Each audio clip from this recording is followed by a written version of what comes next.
Helen Kelly is a member of the League of Women Voters, which is a nonpartisan group that is available for all sorts of topics to educate and inform, and she's going to talk about the National Popular Vote Initiative. Thank you, Miss Chris. I'm speaking to you today as a member of the League, and Jeannie Hamilton was also a member of the Tri-County League of Women Voters. But I said that we're speaking as League members because we are also members of this club. But today, I'm a League member, so I need to be nonpartisan. So I have to keep all my comments to myself. The League of Women Voters was established back in 1820, which was the same year that that the women won the right to vote. That was in 1820. I'm sorry, 1920. If you think about next year, 2020, is going to be a dynamic year for women. What with the 100th anniversary of the 19th Amendment and 100th anniversary of the League of Women Voters. So it's a cause for celebration. So keep watching for good news on that. All right, I'm ready. Oh. I'm not good at this. So we are a nonpartisan group, and what we mean, we do not come out in favor for any candidate, we don't support any candidate, we don't disparage any candidate. So we are truly nonpartisan, but we are political, and that's kind of an iffy road to walk sometimes. We are political because we care about good governance. What we want is we want people to vote.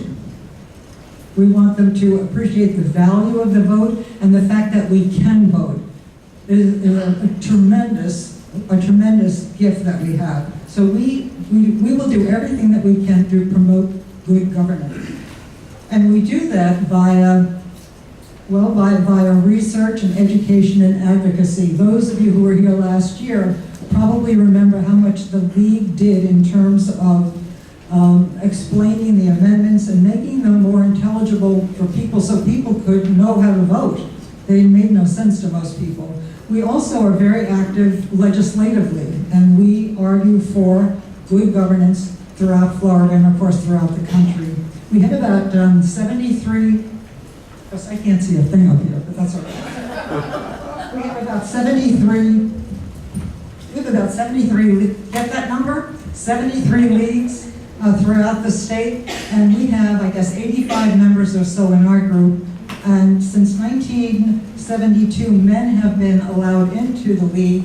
We have, I guess, 5 or 6 gentlemen in our group. So we have information on the league at the end of the session. If you are interested, please give us a call. We'd love to hear from you.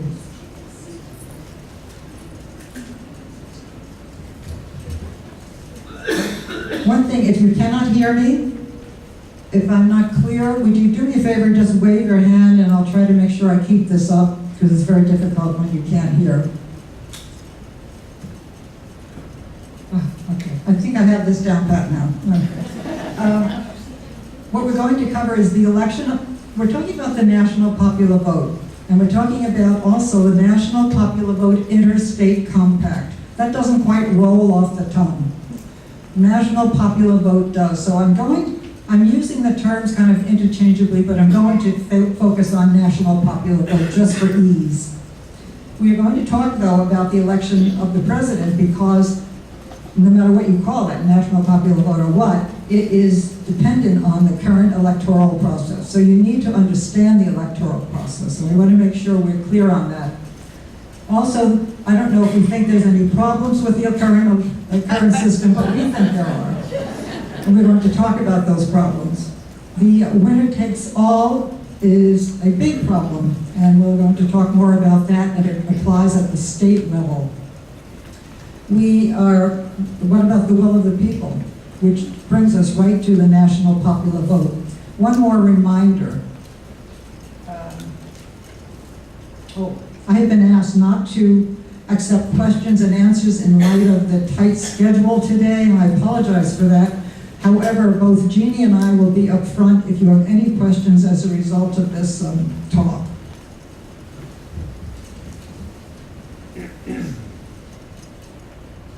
Well, this is probably the most complex slide. It's on the Constitution. And when our framers were gathered in that hot, steamy place in Independence Hall, they took over 22 votes and 22 days and 30 votes to try to figure out what would be the best way to elect the President of the United States. They looked at the popular vote, they looked at the next three, the state governors, the Congress, the state legislators, and electors.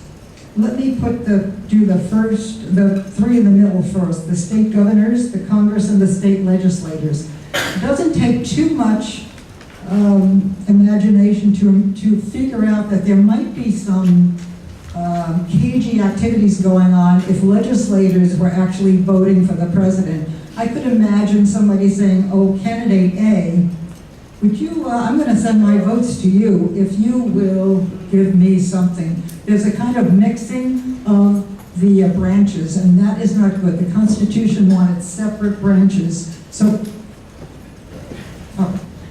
with the separation of branches, the middle three don't make a whole lot of sense in terms of getting the best candidate. Best deal maybe, but not the best candidate. The popular vote, well, think about this. Back in the 1780s, that was the first, I believe the 1780 was the first census.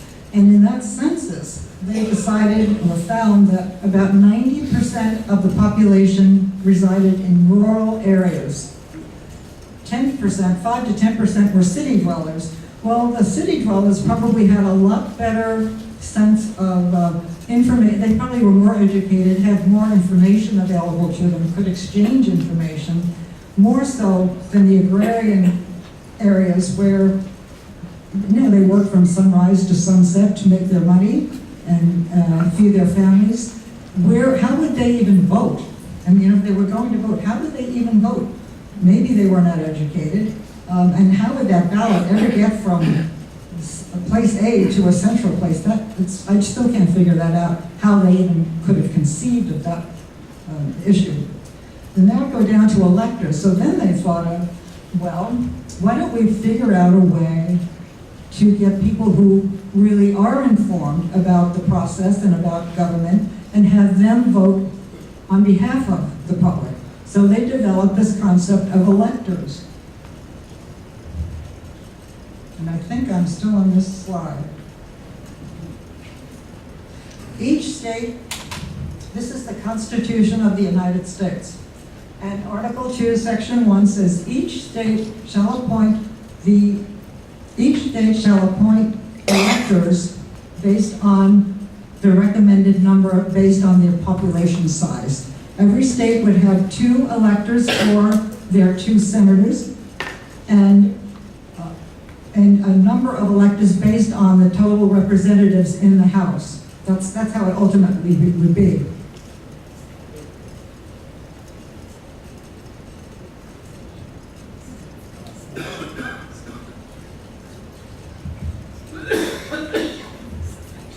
But that became a problem.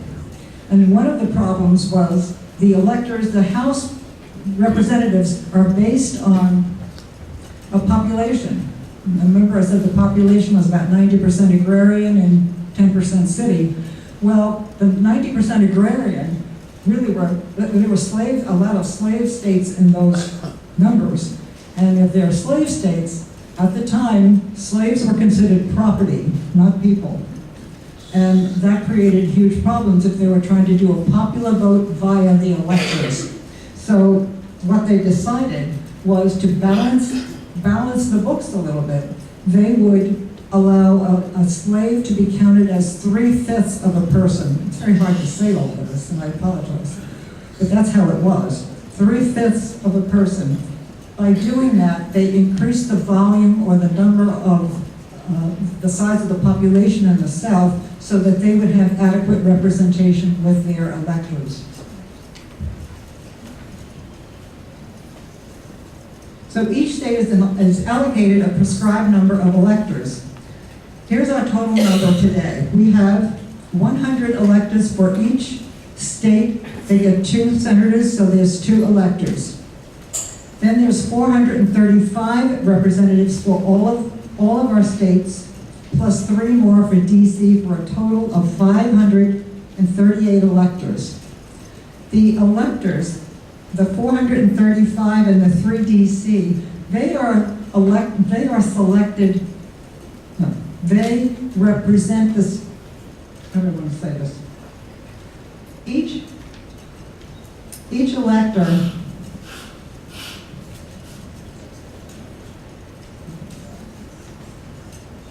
well, there's 538, and the 435 representatives, they are chosen by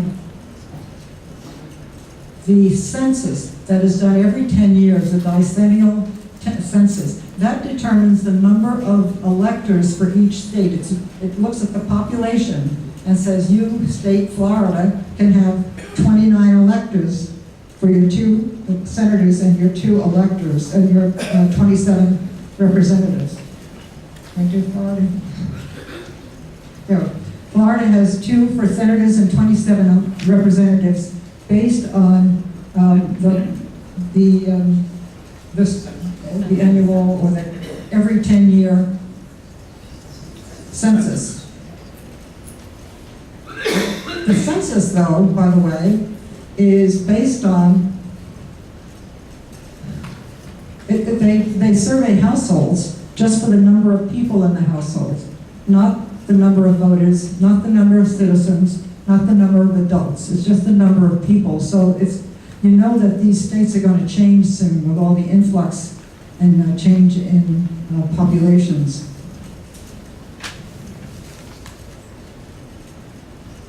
In order to become president, remember I said this popular vote is based on the Electoral College.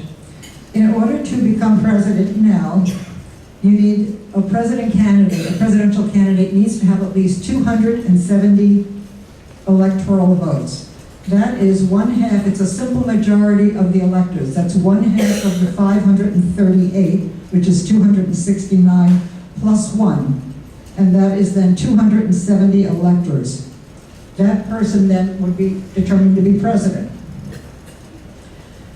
Then, to complicate matters a little more, in the 1800s, or since the 1800s, states have taken it upon themselves to apply a winner-takes-all to the candidates in their state who are running for president. I'm going to say it again. The winner-takes-all, the states, 48 of the 50 states follow this rule. Nebraska and Maine have, they assign their electors by their prorating some formula. But there's only 9 electors, so I'm not paying attention to that at the moment. But the other 48 states, those electors in their states send their votes, all of them, to the winner of the popular vote in their state. Not national, it's in their state. That's the big crux here. So, are there problems with the system? Yes. That's good, yeah. So the one problem is a candidate with the most votes may not win.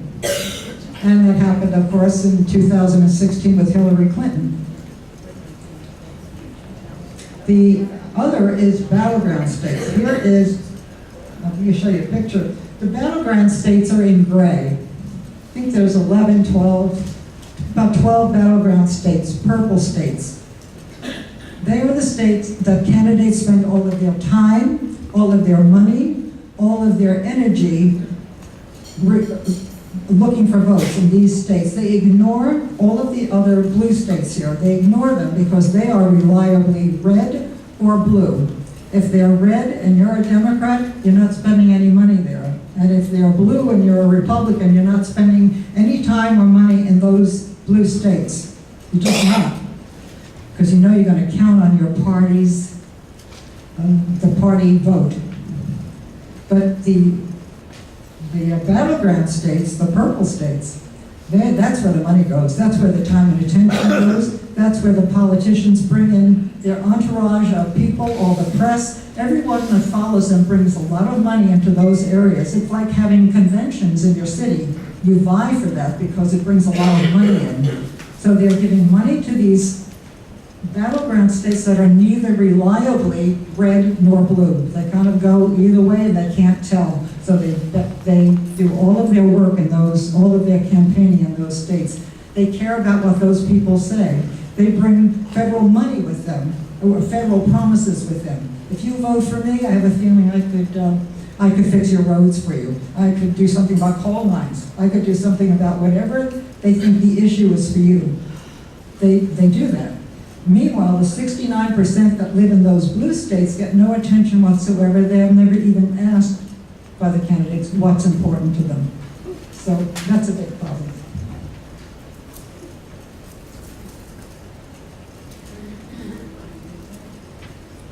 If I could see this, that would be important to me. Okay. So the presidential candidates, they woo in the battleground states and they ignore everything. No, they ignore the rest of the country. I kind of like that slide. I just like to show it. So the next one is, what do you think? Does it lead to voter apathy? We think it does. We think if you are a Democrat in a Republican state, you might not bother voting if you're in if you're in the 69% that are reliably red or blue. So if you're in a red state, you're a Democrat, you may not bother voting. And the same is true if you're a Republican in a Democratic state. I think I'll go to the movies instead. This is not really all that important. And that's a real problem, this voter apathy. The other thing is, if you hear people say, you're going to the polls to vote, and somebody says, oh, you're not really going to, I know you're going to vote for the candidate, but you're really voting for an elector. Talk about shooting ourselves in the foot. That really just encourages voter apathy. When I go to the polls, I don't think of an elector. I never think of the electors. I have no clue who they are. All I know is I want candidate A to be my candidate for president. That's what you want to when you go to the polls. So wherever we hear that phrase, we ought to drop it and correct people and not use it because it just encourages voter apathy. And I wish I could see notes here because there's another key thing on this I want to tell you, but I'll remember it.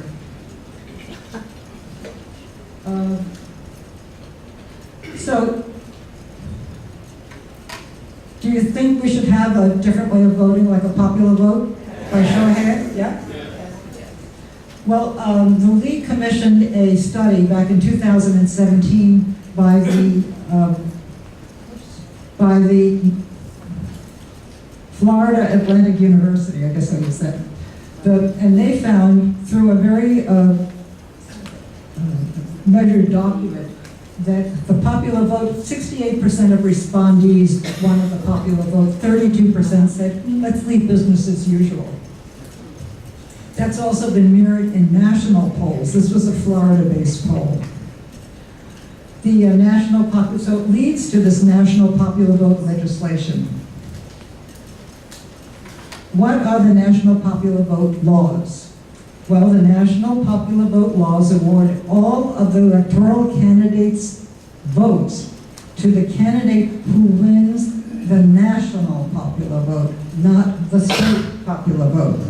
The candidate who wins the national popular vote wins the presidency, and it doesn't go to the state.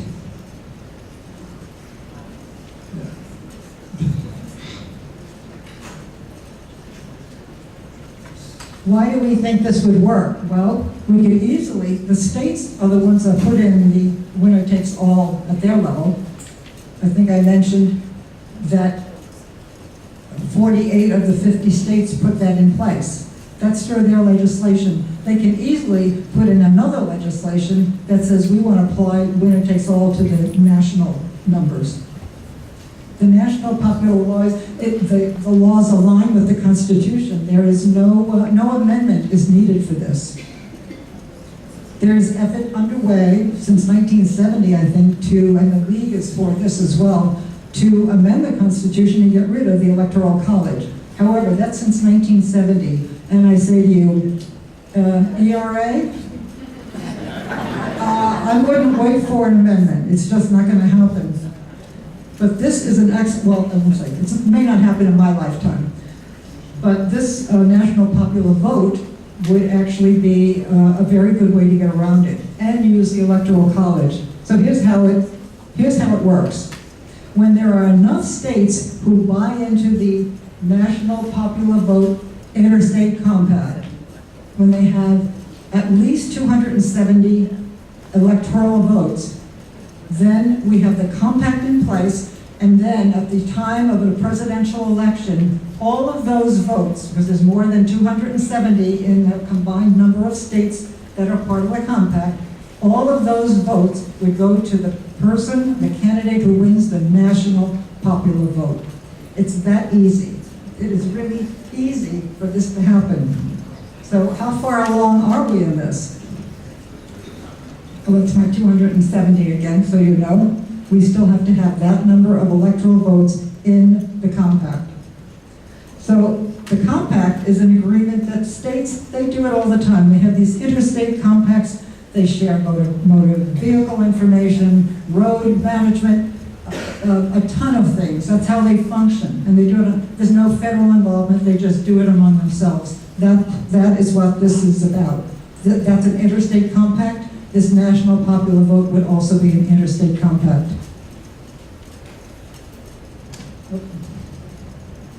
The participating states award all of their electoral college votes then to the candidate who wins the popular vote. So where are we on this? Well, one more thing. Let me just tell you that why would you want this? Well, number one, the obvious reason is the candidate who wins the popular vote would actually be president. And leading the country without the popular vote behind you really leaves you at a disadvantage. You don't have the support of the people you're president over. It makes every vote equal. This is a very important slide. This is from 2016. This is just Florida's 29 votes compared to Wyoming's 3. In Florida, let's just round numbers up. Let's say 19 million people had 29 electors representing them. That would say about 700, each elector represented about 700,000 people. In Wyoming, there's only 3 electors, but there's only, I'm going to say 600,000 people in Wyoming. So each elector would represent 195,000. That's 190 or 200,000 versus the 700,000 in Florida. Those votes are not equal. This national popular vote would make them equal. The legislation is now passed in 14 states, and plus DC. Right now, there's a total of 189 electoral votes at play who will throw their votes nationally as soon as we get 270. So this is not something that's gee, I wish this would happen, I wonder if it can. I really believe, and the League is firmly entrenched in the belief that this is going to happen in our lifetime and pretty soon. So on your chair, you have a slide or a picture of all of the states, but that's outdated. That's how quickly things are happening. In the last 3 months, in the last couple of months, Delaware joined the compact, New Mexico, and Colorado. So they're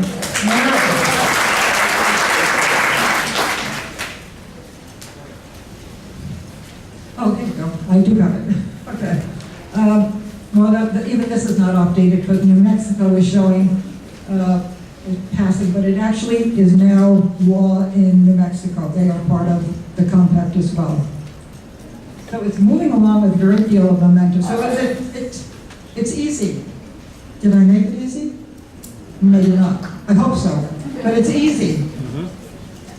And to learn more about this, please contact the League of Women Voters, and you will hear and we'll keep you abreast of all changes that take place, mainly in getting more states to participate. And thank you. I'm sorry I can't have a question. Thank you.